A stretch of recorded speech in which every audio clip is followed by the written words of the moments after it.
Hello viewers, welcome to the grow Telugu YouTube channel. ఈ March మంత్లో కూడా చాలా వరకు ఐపీఓస్ తోటి కంపెనీస్ మన ముందుకు వస్తున్నాయండి. సో అందుకని తరచుగా మేము మీ ముందుకి ఈ ఐపీఓ డీటెయిల్సే తీసుకొస్తున్నాం. సో ఈరోజు ఈ వీడియో ద్వారా ఇంకో కంపెనీ యొక్క ఐపీఓ డీటెయిల్స్తో నేను మీ ముందుకి వచ్చేసాను. సో ఈ పర్టికులర్ కంపెనీ గురించి మనందరికీ తెలిసిందే. సో మనకి షాపింగ్ అంటే ఎంత ఇష్టమో అందులో జ్యువెలరీ షాపింగ్ అంటే ఇంకా ఇష్టం. సో ఈరోజు నేను మాట్లాడబోయే కంపెనీ వచ్చి మనందరికీ తెలిసిన ఒక హౌస్ హోల్డ్ నేమే కళ్యాణ్ జ్యువెలర్స్. సో వీళ్ళు మన ముందుకి ఐపీఓ ద్వారా వస్తున్నారనమాట. అండ్ వాటి యొక్క డీటెయిల్స్ మనం తెలుసుకుందాం.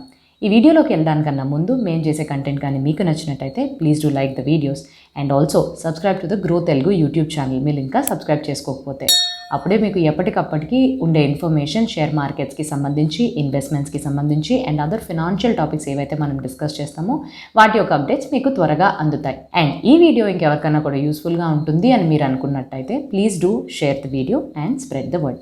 నేను సిఏ హిరణ్మయ్ అండ్ ఈరోజు మనం చూడబోయే కంపెనీ యొక్క IPO details is Kalyan jewellers. So ఇంకెందుకు లేట్, వీడియోలోకి వెళ్ళిపోదామా? బేసికల్గా మనం కళ్యాణ్ జ్యువెలర్స్ గురించి తెలుసుకోవాలంటే వీళ్ళు ఇండియాలోనే one of the leading jewellery design చేసి మ్యానుఫ్యాక్చర్ చేసి అమ్ముతూ ఉంటారనమాట. సో ఎలాంటివి డిజైన్ చేసి వీళ్ళు తయారు చేసి అమ్ముతారు అని మనం చూసినట్టయితే గోల్డ్ ఆర్నమెంట్స్, సో కంప్లీట్గా ఈ ప్రెషియస్ మెటల్ గోల్డ్ అనే దాని ఆర్నమెంట్స్ తయారు చేసి అమ్ముతారు. అలానే వీళ్ళు స్టడ్డెడ్ కేటగిరీస్ అంటే ప్రెషియస్ స్టోన్స్ ఏవైతే ఉంటాయో ఆ పర్టికులర్ కేటగిరీకి సంబంధించి కూడా వీళ్ళు డిజైన్ చేసి మ్యానుఫ్యాక్చర్ అంటే తయారు చేసి అమ్ముతూ ఉంటారు. ఇదే కాకుండా అదర్ జ్యువెలరీ ఆర్నమెంట్స్ ఏవైతే ఉన్నాయో లైక్ ప్లాటినం, పల్లాడియం, ఇవన్నీ కూడా వీళ్ళు తయారు చేసి అమ్ముతూ ఉంటారండి. సో వీళ్ళకి చాలా హంబుల్ బిగినింగ్స్. అంటే వీళ్ళు స్టార్ట్ చేసినప్పుడు కేరళలో జస్ట్ ఒక్క షోరూమ్తోనే స్టార్ట్ చేశారు. కానీ ఓవర్ ద ఇయర్స్ వీళ్ళకుండే ఆ బ్రాండ్ లాయల్టీ కానివ్వండి, కస్టమర్స్ తోటి వీళ్ళు ఎలాగా సర్వీసెస్ ప్రొవైడ్ చేసి వాళ్ళ యొక్క లాయల్టీ వల్ల వీళ్ళు బిజినెస్గా కూడా చాలా వరకు గ్రో అయ్యారు. సో ఓవర్ ద ఇయర్స్ ఇప్పుడు చూసినట్టయితే 1 షోరూమ్తో వీళ్ళు స్టార్ట్ చేసి ఇప్పుడు దాదాపు 107 షోరూమ్స్ ఆల్ ఓవర్ ఇండియా, అంటే 21 స్టేట్స్ అండ్ యూనియన్ టెరిటరీస్ కలుపుకొని వీళ్ళు టోటల్గా 107 షోరూమ్స్తో ఆపరేట్ చేస్తున్నారు. సో ఇండియాలో మాత్రమేనా అని అనుకుంటే కాదండి, వీళ్ళు మిడిల్ ఈస్ట్లో కూడా 30 షోరూమ్స్ తోటి ఆర్ 30 షోరూమ్స్ తోటి వీళ్ళు బిజినెస్ని అక్కడ కూడా ఆపరేట్ చేస్తున్నారు. సో అలా అయితే వీళ్ళకి ఇండియా నుంచి ఎంతవరకు ఇన్కమ్ వస్తుందని మనం చూసుకున్నట్టయితే దాదాపు 78.20% ఇండియా నుంచే వీళ్ళకి ఇన్కమ్ వస్తుందండి.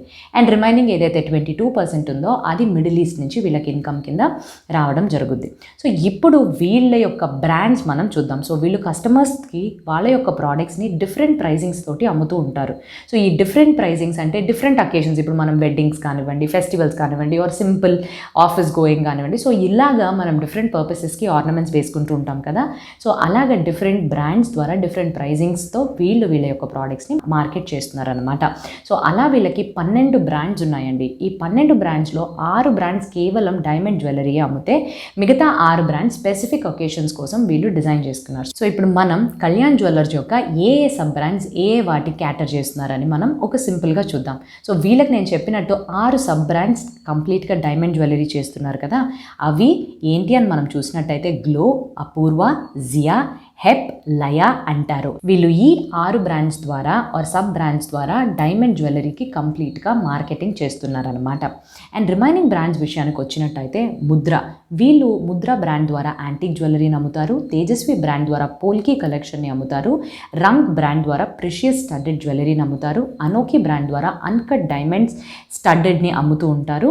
అండ్ నిమాహ్ ద్వారా gold studded with semi precious stones అలాంటి ఒక ఆ ప్రోడక్ట్ని మార్కెట్ చేస్తూ ఉంటారు. And Muhurat gold, uncut diamonds, precious stones and diamonds. So బేసికల్గా ఈ 12 సబ్ బ్రాండ్స్తో వీళ్ళ యొక్క ప్రోడక్ట్స్ని మార్కెట్ చేయడం జరుగుతుందన్నమాట. సో ఇప్పుడు మనం తొందరగా ఈ పర్టికులర్ కంపెనీ యొక్క రెవెన్యూ షేర్ అంటే సెగ్మెంట్ బేస్డ్ వీళ్ళ యొక్క బిజినెస్ సెగ్మెంట్స్ మనం చూసినట్టయితే gold ornaments, studded and other jewellery items అనమాట. సో ఈ 3 బిజినెస్ సెగ్మెంట్స్ నుంచి వీళ్ళకి రెవెన్యూ ఎంతవరకు షేర్ వచ్చింది అని మనం 2 ఇయర్స్గా కంపేర్ చేసి చూసుకున్నట్టయితే year 2020 and last year 1 April నుంచి 31 డిసెంబర్ వరకు ఇప్పుడు మనం డీటెయిల్స్ చూద్దాం. సో వీళ్ళు గోల్డ్లోని ఫిజికల్ ఇయర్ 2020లో దాదాపు 74.77% వరకు రెవెన్యూ గోల్డ్ సెగ్మెంట్ నుంచి జనరేట్ చేశారండి. అండ్ అదే లాస్ట్ ఇయర్ 9 మంత్స్కి మనం చూసినట్టయితే అది 75.88% కింద వీళ్ళు గోల్డ్ సెగ్మెంట్ ద్వారా రెవెన్యూని జనరేట్ చేశారు. నెక్స్ట్ వీళ్ళ యొక్క స్టడ్డెడ్ ఆర్నమెంట్ సెగ్మెంట్ ద్వారా వీళ్ళు ఫిజికల్ ఇయర్ 2020లోని 23.36% రెవెన్యూ జనరేట్ చేస్తే లాస్ట్ ఇయర్ 9 మంత్స్కి 21.72% రెవెన్యూని వీళ్ళు జనరేట్ చేశారు. అండ్ వీళ్ళ యొక్క అదర్ జ్యువెలరీ జ్యువెలరీ ఆర్నమెంట్స్ నుంచి వీళ్ళు ఫిజికల్ ఇయర్ 2020లో 1.87%ని రెవెన్యూ జనరేట్ చేస్తే లాస్ట్ ఇయర్ ఫస్ట్ 9 monthsకి వీళ్ళు 2.40%ని రెవెన్యూ కింద జనరేట్ చేసి చూపించారనమాట. సో ఇప్పుడు వీళ్ళ యొక్క ఫినాన్షియల్ డీటెయిల్స్ మనం తెలుసుకుందాం. So year 2018, 2019, 2020 and last year first 9 monthsకి వీళ్ళు 3 పారామీటర్స్లోనే నేను మీకు ఎక్స్ప్లెయిన్ చేస్తాను. Total profit after tax, total revenue and total assets అనమాట. So total profit after tax 2018 ఇయర్కి మనం చూసినట్టయితే 141 crores వీళ్ళు రికార్డ్ చేసుకున్నారు. కానీ 2019కి వీళ్ళు -5 crores అంటే లాస్ని రిపోర్ట్ చేశారండి. బట్ 2020కి మళ్ళీ వీళ్ళు ప్రాఫిట్స్ వైపుగా 142 crores రిపోర్ట్ చేశారు. And last year first 9 monthsకి 80 crores లాస్ని వీళ్ళు ప్రాఫిట్ ఆఫ్టర్ ట్యాక్స్ అంటే లాస్ ఫిగర్ని రిపోర్ట్ చేశారనమాట. వీళ్ళ యొక్క టోటల్ రెవెన్యూ సంగతికి వచ్చినట్టయితే ఇయర్ 2018లోని 10,580 crores కింద వీళ్ళు రిపోర్ట్ చేశారు. దెన్ 2019లోని అది 9,814 crores కింద రికార్డ్ చేసుకున్నారు. అండ్ దాని తర్వాత 2020లోని 10,181 crores కింద వీళ్ళు రెవెన్యూ చూపించారు. And last year first 9 monthsకి 5,550 crores కింద వీళ్ళు రెవెన్యూ చూపించారు. వీళ్ళ యొక్క టోటల్ అసెట్స్ పరిస్థితికి వచ్చినట్టయితే 2018 నుంచి లాస్ట్ ఇయర్ అంటే 31st December 2020కి చూసినట్టయితే దేర్ ఇస్ అ రిడక్షన్ అంటే తగ్గింపుగా ఇట్ ఇస్ అ డౌన్వర్డ్ ట్రెండ్లో మనకు కనిపిస్తుందండి.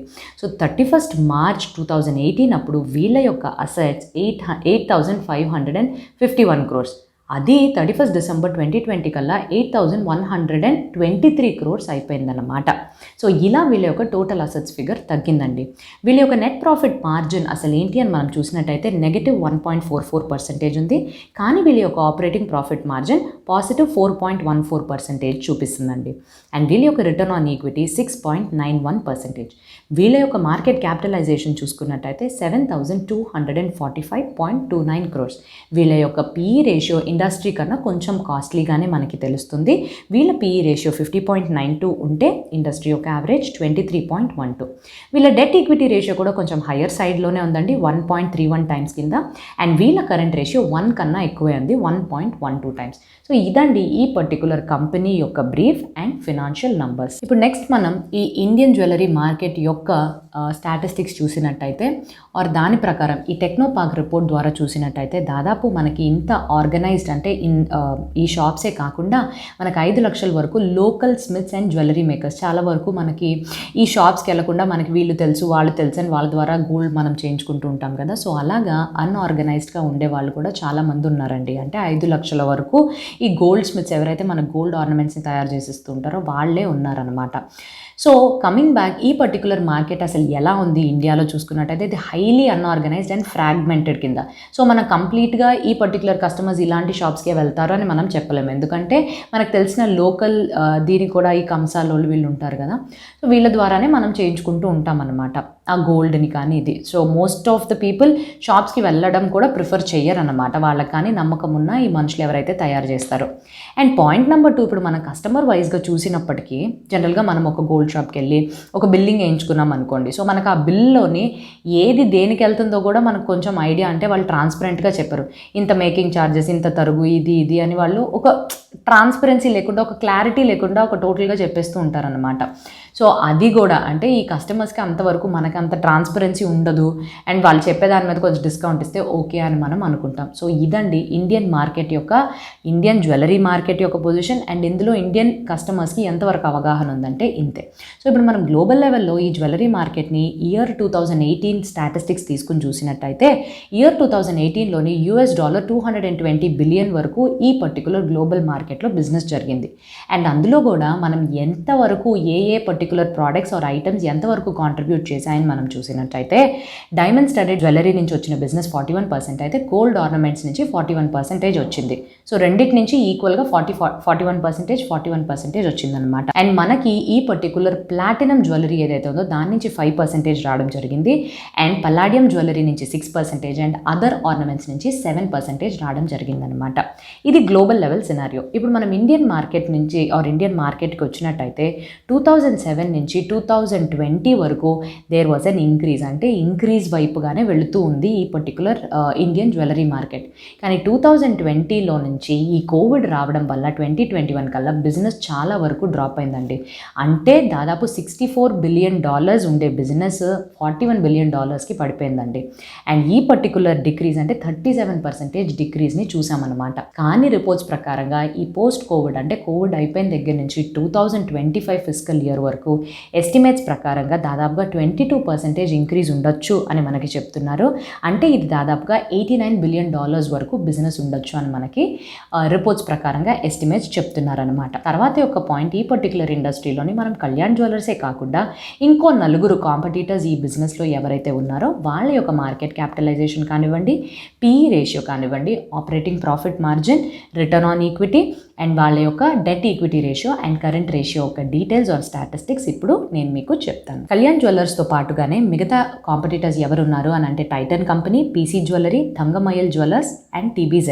అండ్ వీళ్ళ యొక్క మార్కెట్ క్యాపిటలైజేషన్ చూసుకుంటే ఫస్ట్ ప్లేస్లో టైటన్ కంపెనీ 1,31,614 crores తోటి మార్కెట్ క్యాపిటలైజేషన్ ఉంది. Then followed by Kalyan jewellers 7,245.29 and then PC jewellers వాళ్ళు 1,454 crores, followed by Thangamayil jewellers 840 crores, TBZ jewellers then 513 crores అనమాట.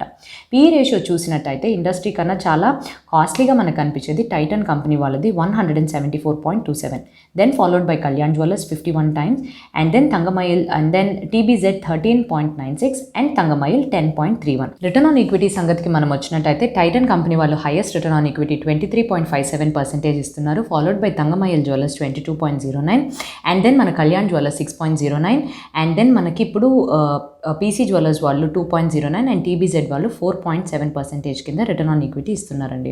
Debt equity ratio and current ratio చూసినప్పటికీ debt equity ratio one of the highest Kalyan jewellers వాళ్ళు 1.31 times ఉన్నారు and లోయెస్ట్గా మనకి Titan company వాళ్ళు 0.55 times కనిపిస్తున్నారు.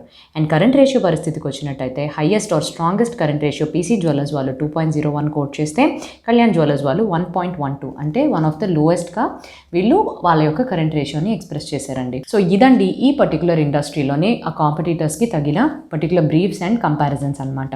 And ఫైనల్గా మనం IPO డీటెయిల్స్ తెలుసుకోవడానికన్నా ముందు ఈ ఇన్వెస్ట్మెంట్ యొక్క ప్రయోజనాలు ప్రతికూలతలు కూడా చూసుకోవడం చాలా వరకు ఇంపార్టెంట్. సో మొదటిగా మనం ఈ ఇన్వెస్ట్మెంట్కి తగిన ప్రయోజనాలని చూద్దాం. సో మొదటిగా ప్రయోజనం మనం చూసినట్టయితే ఈ పర్టికులర్ ఇండస్ట్రీకి అసలు గ్రోత్ డ్రైవర్స్ ఎలా ఉన్నాయని చూసుకుంటే ఇప్పుడు మనకి ఎక్కువ శాతం పాపులేషన్లో వర్కింగ్ పాపులేషన్, అంటే అర్బనైజేషన్ వల్ల ప్రతి ఒక్కళ్ళు జాబ్ చేయడం, వాళ్ళ దగ్గర డిస్పోజబుల్ ఇన్కమ్ రావడం ఉండడం అనేది ఒక పాయింట్ అనమాట. సో బేసికల్గా వీళ్ళందరూ ఇన్వెస్ట్మెంట్ చేయాలి అని అనుకుంటే గోల్డ్లోనే ఇన్వెస్ట్ చేస్తారనమాట, అది టెండెన్సీ. సో దీనివల్ల ఈ పర్టికులర్ ఇండస్ట్రీలో గ్రోత్ ఛాన్సెస్ హయ్యర్గానే ఉంటాయి. అర్బన్ పాపులేషనే కాదండి, రూరల్ పాపులేషన్ కూడా. ఈ పర్టికులర్ గవర్నమెంట్ ఆఫ్ ఇండియా తెచ్చిన పాలసీస్ వల్ల ఫార్మర్స్ ఎవరైతే ఉన్నారో వాళ్ళకు వచ్చే ఇన్కమ్ కూడా పెరుగుతుందండి. సో ఈ ఇన్కమ్ని వాళ్ళు డెఫినెట్గా గోల్డ్లోనే ఇన్వెస్ట్ చేస్తారు అని ఎస్టిమేట్స్ ప్రకారం తెలుస్తున్నాయి. సో ఇందువల్ల కూడా మనకి గ్రోత్ ఉంటుంది. సో ఈ కోవిడ్ సీజన్ వల్ల మనకి చాలా వరకు పెళ్ళిళ్ళు, ఈ ఫెస్టివల్స్ కానీ ఏది జరగలేదు. సో ఈ పోస్ట్ కోవిడ్ సీజన్లోని డెఫినెట్గా ఈ వెడ్డింగ్స్ కానివ్వండి, ఫెస్టివల్స్ అన్న లార్జ్ స్కేల్ చేయడం జరుగుతుంది. సో అప్పుడు జ్యువెలరీని కొనాలి అనే ఒక ట్రెండ్ కూడా మనకి ఇంక్రీజ్ అవుతుంది అనమాట. ఇదే కాకుండా ఇప్పుడు మన కంపెనీ పరంగా వచ్చినట్టయితే కళ్యాణ్ జ్యువెలర్స్ వాళ్ళు ఓవర్ ద ఇయర్స్ చాలా వరకు బ్రాండ్ లాయల్టీ అండ్ కస్టమర్ లాయల్టీని చాలా వరకు సంపాదించుకున్నారండి. సో కళ్యాణ్ జ్యువెలర్స్ అంటే ఇది తెలిసిన పేరే, సో మనం నమ్మి వెళ్ళొచ్చు అనే లెవెల్కి వాళ్ళు ఇప్పుడు ఎస్టాబ్లిష్ చేసుకున్నారు. ఇదే కాకుండా వాళ్ళ యొక్క డిస్ట్రిబ్యూషన్ నెట్వర్క్ చూసినట్టయితే చాలా స్ట్రాంగ్గా ఉందండి. డొమెస్టిక్ కస్టమర్స్నే కాకుండా గ్లోబల్ లెవెల్లో కూడా వాళ్ళు ఆపరేట్ చేయడం అనేది వాళ్ళకి చాలా ఒక పెద్ద అడ్వాంటేజ్ అనే చెప్పుకోవచ్చు. ఇవే కాకుండా వీళ్ళ యొక్క product levels or product designs మీరు చూసినట్టయితే నేను చెప్పినట్టు 12 సబ్ బ్రాండ్స్ నుంచి వీళ్ళు ఆపరేట్ చేసి వాళ్ళ యొక్క ప్రోడక్ట్స్ని డిజైన్ చేసి అమ్ముతూ ఉంటారు. అంటే వీళ్ళు కస్టమర్స్కి చాలా కావాల్సినట్టు వాళ్ళ యొక్క requirements as well as pricing strategies కూడా వీళ్ళవి చాలా రీజనబుల్గా ఉన్నాయి అనేది కూడా వీళ్ళ యొక్క అడ్వాంటేజ్ అండి. సో ఇప్పుడు మనం ఈ ఇన్వెస్ట్మెంట్కి తగిన ప్రతికూలతల్ని చూద్దాం. మొదటిగా ఈ కంపెనీ పరంగా మనం చూసినట్టయితే వీళ్ళకి కొంచెం హై డెట్ ఈక్విటీ రేషియో, అంటే వీళ్ళ యొక్క కాంపిటీటర్స్ మీద వీళ్ళ డెట్ ఈక్విటీ రేషియో చాలా హైగానే ఉంది. అండ్ వీళ్ళ యొక్క కరెంట్ రేషియో వీళ్ళ కాంపిటీటర్స్ కన్నా కొంచెం తక్కువే ఉందండి. అలానే వీళ్ళ నెట్ ప్రాఫిట్ మార్జిన్ కూడా చాలా తక్కువే వీళ్ళు రిపోర్ట్ చేశారు. అండ్ వీళ్ళ యొక్క price earning ratio industry average కన్నా కొంచెం హైగానే కనిపిస్తుంది. అంటే వీళ్ళ యొక్క PE రేషియో 50.92 times అయితే వీళ్ళ ఇండస్ట్రీ యావరేజ్ 23.12 times మాత్రమే. సో ఇవన్నీ పాయింట్స్ కూడా ఒకలాగా ఈ కంపెనీకి ఈ ఇన్వెస్ట్మెంట్కి మనం డిసడ్వాంటేజ్ అనే చెప్పుకోవచ్చు. పాయింట్ నెంబర్ 2 ఇంపార్టెంట్ పాయింట్, ఈ కంపెనీకి అగేన్స్ట్గా చాలా civil and tax liability pending cases ఉన్నాయండి. ఈ లైబిలిటీ కానీ మెటీరియలైజ్ అయితే వీళ్ళు దాదాపుగా 450 crores వరకు అమౌంట్ పే చేయాల్సింది ఉంటుంది. నెక్స్ట్ పాయింట్, వీళ్ళకి మేజర్గా రెవెన్యూ షేర్ వచ్చేది సౌత్ ఇండియన్ స్టేట్స్ నుంచేనండి. లైక్ కేరళ కానివ్వండి, తమిళనాడు, ఆంధ్ర, తెలంగాణ అండ్ కర్ణాటక. సో ఇక్కడ ఏమన్నా adverse impacts like economic downturn కానివ్వండి, రెసెషన్స్ కానివ్వండి, ఇలాంటివి అవుతే కానీ వీళ్ళ యొక్క సేల్స్ నెంబర్స్ మీద చాలా ఇంపాక్ట్ పడుతుంది. అండ్ ఫైనల్గా వీళ్ళు ఆపరేట్ చేసే ఇండస్ట్రీ, జ్యువెలరీ ఇండస్ట్రీ ఏదైతే ఉందో అది సీజనల్ అని మనం చెప్పుకోవచ్చు. ఎప్పుడైతే వెడ్డింగ్స్, ఫెస్టివల్స్ ఇలాంటివి వస్తాయో అప్పుడు కొంచెం ఎక్కువగా ఈ పర్టికులర్ సేల్స్ నెంబర్స్ ఇంక్రీజ్ అవడం జరుగుద్ది. అలానే ఇలా కోవిడ్ లాంటి అన్ఫోర్సీన్ సర్కమ్స్టాన్సెస్ కానీ వస్తే ఈ కస్టమర్స్ ఎప్పుడైతే బయటికి వెళ్ళి ఇప్పుడు ఏం వద్దులే అని అనుకుంటారో అప్పుడు డెఫినెట్గా ఈ కోవిడ్ లాంటి సిచ్యువేషన్స్లో వీళ్ళ మీద సేల్స్ మీద చాలా వరకు ఇంపాక్ట్ పడుతుందన్నమాట. సో ఇదండి ఈ పర్టికులర్ ఇన్వెస్ట్మెంట్కి తగిన ప్రయోజనాలు అండ్ ప్రతికూలతలు. ఇప్పుడు మనం ఐపీఓ డీటెయిల్స్ చూద్దాము. సో వీళ్ళు మన ముందుకి ఐపీఓతో 16th March 2021 వస్తున్నారండి. అండ్ ఐపీఓ క్లోజ్ అయ్యే date 18th March 2021. Tentative IPO listing date 26th March 2021. వీళ్ళు మన ముందుకి తీసుకొస్తున్న ఇష్యూ సైజ్ 1175 crores. అందులో 800 crores ఫ్రెష్ ఇష్యూ అయితే remaining 375 crores offer for sale. వీళ్ళు మనకి కోట్ చేస్తున్న ప్రైస్ బ్యాండ్ 86 రూపీస్ నుంచి 87 rupees and minimum lot 172 shares. వీళ్ళ యొక్క face value ₹10 per share. So అదండి ఈ కళ్యాణ్ జ్యువెలరీస్ వల్ల ఐపీఓ డీటెయిల్స్. హోప్ మీకు ఇది చాలా ఇన్ఫర్మేటివ్గా అండ్ యూస్ఫుల్గా అనిపించుంటే please do like and also మీ ఫీడ్బ్యాక్ని కమెంట్స్లో ప్లేస్ చేయండి. అండ్ ఫైనల్గా ముఖ్య గమనిక, ప్రతి వీడియోలో చెప్పినట్టుగానే ఇది ఒక education purpose or awareness create చేయడం కోసం మాత్రమే మీ ముందుకి వీడియోస్తో మేము వస్తున్నాం. అంతేగాని ఎటువంటి అడ్వైజ్ ఆర్ ఫినాన్షియల్ రికమెండేషన్ ఇవ్వడం జరగట్లేదండి. మీకు కానీ ఇన్వెస్ట్మెంట్ చేయాలి అని అనిపిస్తే మీరు మరికొంత ఇన్ఫర్మేషన్ గ్యాదర్ చేసుకుని మీ యొక్క ఫినాన్షియల్ అడ్వైజర్స్ని కన్సల్ట్ చేసుకున్నాకే ఒక మంచి డెసిషన్ తీసుకోవాలని ఆశిస్తూ ఇంకో మంచి వీడియోతో మీ ముందుకి రావడానికన్నా ముందు please have a very happy investing. Thank you.